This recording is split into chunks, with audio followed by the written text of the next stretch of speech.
Friends, ನಾವು ಮೊದಲನೇದಾಗಿ SBI online website ಗೆ ಬರಬೇಕಾಗುತ್ತೆ. ಈ ವೆಬ್ಸೈಟ್ ನ ಲಿಂಕ್ ಅನ್ನು ವಿಡಿಯೋದ ಕೆಳಗಡೆ ಡಿಸ್ಕ್ರಿಪ್ಷನ್ ಅಲ್ಲಿ ಕೊಟ್ಟಿರ್ತೇನೆ. ನೀವು ನೇರವಾಗಿ ಈ ವೆಬ್ಸೈಟ್ ಗೆ ಬರಬಹುದು. ನೋಡಬಹುದು ಫ್ರೆಂಡ್ಸ್, ಇಲ್ಲಿ ಕಂಟಿನ್ಯೂ ಟು ಲಾಗಿನ್ ಅಂತಿದೆಯಲ್ಲ, ಅದನ್ನು ಕೊಟ್ಟ ಮೇಲೆ ಇಲ್ಲಿ ಕೆಳಗಡೆ ನೋಡಬಹುದು ಫ್ರೆಂಡ್ಸ್, ಇಲ್ಲಿ ನಿಮ್ಮ ಹತ್ರ ATM ಕಾರ್ಡ್ ಇದ್ರೆ ಇಲ್ಲಿ ನ್ಯೂ ಯೂಸರ್ ರಿಜಿಸ್ಟ್ರೇಷನ್ ಅಂತಿದೆ ಫ್ರೆಂಡ್ಸ್. ಕಾಣ್ತಾ ಇದೆಯಲ್ಲ, ನೋಡ್ತಾ ಇದ್ರಲ್ಲ ಫ್ರೆಂಡ್ಸ್, ನ್ಯೂ ಯೂಸರ್ ರಿಜಿಸ್ಟ್ರೇಷನ್ ಅನ್ನು ಸೆಲೆಕ್ಟ್ ಮಾಡಿದ್ಮೇಲೆ ನಮಗೆ ಇಲ್ಲಿ ನೋಡಬಹುದು ಫ್ರೆಂಡ್ಸ್, ನ್ಯೂ ಯೂಸರ್ ರಿಜಿಸ್ಟ್ರೇಷನ್ ಅಂತ ಬರುತ್ತೆ. ಅದಾದ್ಮೇಲೆ ಇಲ್ಲಿ ಕೆಳಗಡೆ ನೆಕ್ಸ್ಟ್ ಅಂತ ಕೊಡಬೇಕಾಗುತ್ತೆ ಫ್ರೆಂಡ್ಸ್. ಕೊಟ್ಟ ಮೇಲೆ ನೋಡಬಹುದು ಫ್ರೆಂಡ್ಸ್, ಇಲ್ಲಿ ನಮ್ಮ ಅಕೌಂಟ್ ನಂಬರ್ ಮತ್ತೆ ಕೆಳಗಡೆ SWIFT ನಂಬರ್ ಹಾಕಿ ಸಬ್ಮಿಟ್ ಕೊಡಬೇಕಾಗುತ್ತೆ. ಬನ್ನಿ ಫ್ರೆಂಡ್ಸ್, ನಾ ಇವಾಗ ನಮ್ಮ ಅಕೌಂಟ್ ನಂಬರ್ ಹಾಕ್ತಾ ಇದ್ದೇನೆ. ಓಕೆ ಫ್ರೆಂಡ್ಸ್, ನೋಡಬಹುದು ನಾನು ಇವಾಗ ನನ್ನ ಅಕೌಂಟ್ ನಂಬರ್ ಹಾಕಿದ್ದೇನೆ. ಅದೇ ತರ ನನ್ನ SWIFT ನಂಬರ್ ಮತ್ತೆ ನನ್ನ ಖಾತೆ ಇರುವ ಬ್ರಾಂಚ್ ಕೋಡ್ ಬರುತ್ತಲ್ಲ, ಬ್ರಾಂಚ್ ಕೋಡ್ ಹಾಕಬೇಕಾಗುತ್ತೆ. ಇಲ್ಲಿ ನಮ್ಮ ಬ್ರಾಂಚ್ ಕೋಡ್ ಹಾಕಿ ಕೆಳಗಡೆ ಕ್ಯಾಪ್ಚರ್ ಕೋಡ್ ಹಾಕಿ ಸಬ್ಮಿಟ್ ಕೊಡಬೇಕಾಗುತ್ತೆ. ಅದೇ ತರ ನೋಡೋಣ ಫ್ರೆಂಡ್ಸ್. ಇವಾಗ ನಾನು ನನ್ನ ಅಕೌಂಟ್ ನಂಬರ್ ಮತ್ತೆ SWIFT ನಂಬರ್ ಮತ್ತೆ ಬ್ರಾಂಚ್ ಕೋಡ್ ಹಾಕ್ತಾ ಇದ್ದೇನೆ.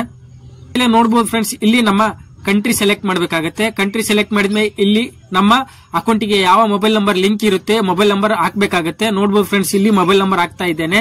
ಮೊಬೈಲ್ ನಂಬರ್ ಹಾಕಿದ್ಮೇಲೆ ಮತ್ತೆ ನೆಕ್ಸ್ಟ್ ಇಲ್ಲಿ ಸೆಲೆಕ್ಟ್ ಟ್ರಾನ್ಸಾಕ್ಷನ್ ರೈಟ್ಸ್ ಅಂತ ಬರ್ತಾ ಇದೆ, ಅದರಲ್ಲಿ ಫುಲ್ ಟ್ರಾನ್ಸಾಕ್ಷನ್ ಸೆಲೆಕ್ಟ್ ಮಾಡಿ ಫ್ರೆಂಡ್ಸ್ ಇಲ್ಲಿ ಕೆಳಗಡೆ ಕ್ಯಾಪ್ಚರ್ ಕೋಡ್ ಹಾಕಿ ಸಬ್ಮಿಟ್ ಕೊಡಬೇಕಾಗುತ್ತೆ. ನೋಡಬಹುದು ಫ್ರೆಂಡ್ಸ್, ನಾನು ಇವಾಗ ನನ್ನ ಡೀಟೇಲ್ಸ್ ಅನ್ನು ಹಾಕಿದ್ದೇನೆ. ಅದೇ ತರ ಇಲ್ಲಿ ಕೆಳಗಡೆ ಕ್ಯಾಪ್ಚರ್ ಕೋಡ್ ಹಾಕಿ ಸಬ್ಮಿಟ್ ಕೊಡೋಣ ಫ್ರೆಂಡ್ಸ್. ನೋಡಬಹುದು ಇವಾಗ ನಾನು ಕ್ಯಾಪ್ಚರ್ ಕೋಡ್ ಅನ್ನು ಹಾಕ್ತಾ ಇದ್ದೇನೆ. ಕ್ಯಾಪ್ಚರ್ ಕೋಡ್ ಹಾಕಿದ ಮೇಲೆ ನೆಕ್ಸ್ಟ್ ನೋಡಬಹುದು ಫ್ರೆಂಡ್ಸ್, ಇಲ್ಲಿ ಐ ಅಗ್ರಿ ಅಂತಿದೆ ಫ್ರೆಂಡ್ಸ್. ಕಾಣ್ತಾ ಇದೆಯಲ್ಲ, ಐ ಅಗ್ರಿಯನ್ನು ಸೆಲೆಕ್ಟ್ ಮಾಡಬೇಕಾಗುತ್ತೆ. ಐ ಅಗ್ರಿಯನ್ನು ಸೆಲೆಕ್ಟ್ ಮಾಡಿದ್ಮೇಲೆ ನೆಕ್ಸ್ಟ್ ಇಲ್ಲಿ ಕೆಳಗಡೆ ಸಬ್ಮಿಟ್ ಬಟನ್ ಇದೆಯಲ್ಲ ಫ್ರೆಂಡ್ಸ್, ಸಬ್ಮಿಟ್ ಅನ್ನು ಕೊಡಬೇಕಾಗುತ್ತೆ. ನೋಡೋಣ ಫ್ರೆಂಡ್ಸ್, ಕೊಟ್ಟ ಮೇಲೆ ನೋಡಬಹುದು ಫ್ರೆಂಡ್ಸ್, ಇಲ್ಲಿ ನಮ್ಮ ಮೊಬೈಲ್ಗೆ OTP ಬರುತ್ತೆ. OTP ಇಲ್ಲಿ ಹಾಕಿ ಕನ್ಫರ್ಮ್ ಕೊಡಬೇಕಾಗುತ್ತೆ. ಅದೇ ತರ ನಮ್ಮ ಅಕೌಂಟ್ಗೆ ಯಾವ ಮೊಬೈಲ್ ನಂಬರ್ ಲಿಂಕ್ ಇರುತ್ತೆ ಆ ಮೊಬೈಲ್ಗೆ ಒಂದು OTP ಬರುತ್ತೆ. OTP ಅನ್ನು ಎಂಟರ್ ಮಾಡ್ತಾ ಇದ್ದೇನೆ. OTP ಅನ್ನು ಎಂಟರ್ ಮಾಡಿ ಇಲ್ಲಿ ಕೆಳಗಡೆ ಕನ್ಫರ್ಮ್ ಅಂತಿದೆಯಲ್ಲ ಫ್ರೆಂಡ್ಸ್, ಕನ್ಫರ್ಮ್ ಕೊಡ್ತಾ ಇದ್ದೇನೆ. ಅದೇ ತರ ನೋಡಬಹುದು ಫ್ರೆಂಡ್ಸ್, ಇಲ್ಲಿ ಯಾವ ATM ಕಾರ್ಡ್ ಅಂತಿದೆ, I do not have A ATM card ಅಂತಿದೆ. ಅದರಲ್ಲಿ ನನ್ನ ಹತ್ರ ATM ಕಾರ್ಡ್ ಇರೋದ್ರಿಂದ ಯಾವ ATM ಕಾರ್ಡ್ ಅನ್ನು ಸೆಲೆಕ್ಟ್ ಮಾಡಿದ್ಮೇಲೆ ನೋಡಬಹುದು ಫ್ರೆಂಡ್ಸ್, ಇಲ್ಲಿ ನನ್ನ ಕಾರ್ಡ್ ಡೀಟೇಲ್ಸ್ ಓಪನ್ ಆಗುತ್ತೆ. ಅದೇ ತರ ಕಾರ್ಡ್ ಅನ್ನು ಸೆಲೆಕ್ಟ್ ಮಾಡಬೇಕಾಗುತ್ತೆ. ನೋಡಬಹುದು ಫ್ರೆಂಡ್ಸ್, ಇಲ್ಲಿ ಕಾರ್ಡ್ ಅನ್ನು ಸೆಲೆಕ್ಟ್ ಮಾಡಿ ಇಲ್ಲಿ ಕೆಳಗಡೆ ಕನ್ಫರ್ಮ್ ಅಂತಿದೆಯಲ್ಲ ಫ್ರೆಂಡ್ಸ್, ಅದನ್ನು ಕೊಡಬೇಕಾಗುತ್ತೆ. ಬನ್ನಿ ಫ್ರೆಂಡ್ಸ್, ನಾವು ಇವಾಗ ಕಾರ್ಡ್ ಡೀಟೇಲ್ಸ್ ಅನ್ನು ಸೆಲೆಕ್ಟ್ ಮಾಡೋಣ. ನೋಡಬಹುದು ಫ್ರೆಂಡ್ಸ್, ಇಲ್ಲಿ ಕಾರ್ಡ್ ಅನ್ನು ಸೆಲೆಕ್ಟ್ ಮಾಡಿ ಇಲ್ಲಿ ಕನ್ಫರ್ಮ್ ಅನ್ನು ಕೊಟ್ಟಿದ್ದೇನೆ. ಕೊಟ್ಟ ಮೇಲೆ ನೋಡಬಹುದು ಫ್ರೆಂಡ್ಸ್, ನೆಕ್ಸ್ಟ್ ಸ್ಕ್ರೀನ್ ಗೆ ನಮ್ಮ ಕಾರ್ಡ್ ಹೋಲ್ಡರ್ ನೇಮು ಮತ್ತೆ ವ್ಯಾಲಿಡಿಟಿ, ಎಕ್ಸ್ಪೈರಿ ಡೇಟ್ ಮತ್ತೆ ನಮ್ಮ ATM ಪಿನ್ ಹಾಕಬೇಕಾಗುತ್ತೆ. ಬನ್ನಿ ಫ್ರೆಂಡ್ಸ್, ನಾನು ನನ್ನ ಕಾರ್ಡ್ ಡೀಟೇಲ್ಸ್ ಅನ್ನು ಹಾಕಿ ನೆಕ್ಸ್ಟ್ ಕೊಡ್ತೇನೆ. ಓಕೆ ಫ್ರೆಂಡ್ಸ್, ನೋಡಬಹುದು ಇವಾಗ ನನ್ನ ಕಾರ್ಡ್ ಡೀಟೇಲ್ಸ್ ಅನ್ನು ಹಾಕಿದ್ದೇನೆ. ಅದೇ ತರ ಇಲ್ಲಿ ಪ್ರೊಸೀಡ್ ಅಂತಿದೆ ಫ್ರೆಂಡ್ಸ್, ಕೆಳಗಡೆ ಪ್ರೊಸೀಡ್ ಕೊಡ್ತಾ ಇದ್ದೇನೆ. ಕೊಟ್ಟ ಮೇಲೆ ನೋಡಬಹುದು friends, your debit card validation is successfully ಅಂತ ಬರ್ತಾ ಇದೆ. 1-2 ನಿಮಿಷ ವೇಟ್ ಮಾಡಬೇಕಾಗುತ್ತೆ. 1-2 ನಿಮಿಷ ಅಥವಾ 10 ಸೆಕೆಂಡ್ ವೇಟ್ ಮಾಡೋಣ ಫ್ರೆಂಡ್ಸ್. ನಮಗೆ ನೆಕ್ಸ್ಟ್ ಸ್ಕ್ರೀನಿಗೆ ಆಟೋಮೆಟಿಕ್ ಆಗಿ ಅದು ತೆಗೆದುಕೊಂಡು ಹೋಗುತ್ತೆ.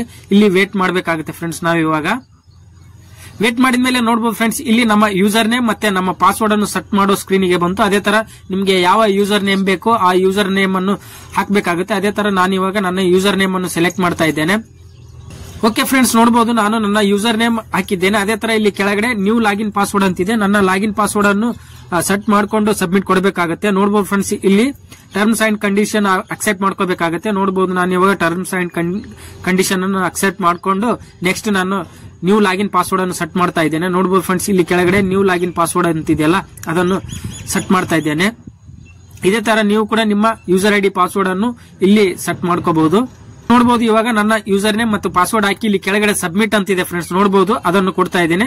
ಕೊಟ್ಟ ಮೇಲೆ ನೋಡಬಹುದು ಫ್ರೆಂಡ್ಸ್, ಇಲ್ಲಿ ನನ್ನ SBI ಯುನೋ ಆಪಿನ ಇಂಟರ್ನೆಟ್ ಬ್ಯಾಂಕಿಂಗ್ ಅಥವಾ user name password successfully registration ಆಯಿತು ಫ್ರೆಂಡ್ಸ್. ಓಕೆ ಫ್ರೆಂಡ್ಸ್, ಆ ಯೂಸರ್ ನೇಮ್ ಅಥವಾ ಪಾಸ್ವರ್ಡ್ ಅನ್ನು ತೆಗೆದುಕೊಂಡು ಹೋಗಿ ನಾವು ನಮ್ಮ ಯುನೋ ಆಪಿನಲ್ಲಿ ಯೂಸರ್ ನೇಮ್ ಪಾಸ್ವರ್ಡ್ ಹಾಕಿದ್ರೆ ನಮ್ಮ SBI ನ ಯುನೋ ಆಪ್ ಆಕ್ಟಿವೇಟ್ ಆಗುತ್ತೆ ಫ್ರೆಂಡ್ಸ್. ಓಕೆ ಫ್ರೆಂಡ್ಸ್, ನಿಮಗೆ ಈ ವಿಡಿಯೋ ಇಷ್ಟ ಆಗಿದೆ ಅನ್ಕೋತೀನಿ. ಇಷ್ಟವಾದ್ರೆ ಲೈಕ್ ಮಾಡಿ, ಶೇರ್ ಮಾಡಿ, ಸಬ್ಸ್ಕ್ರೈಬ್ ಮಾಡಿ ಅಂತ ಹೇಳುತ್ತಾ ಧನ್ಯವಾದಗಳು ಫ್ರೆಂಡ್ಸ್.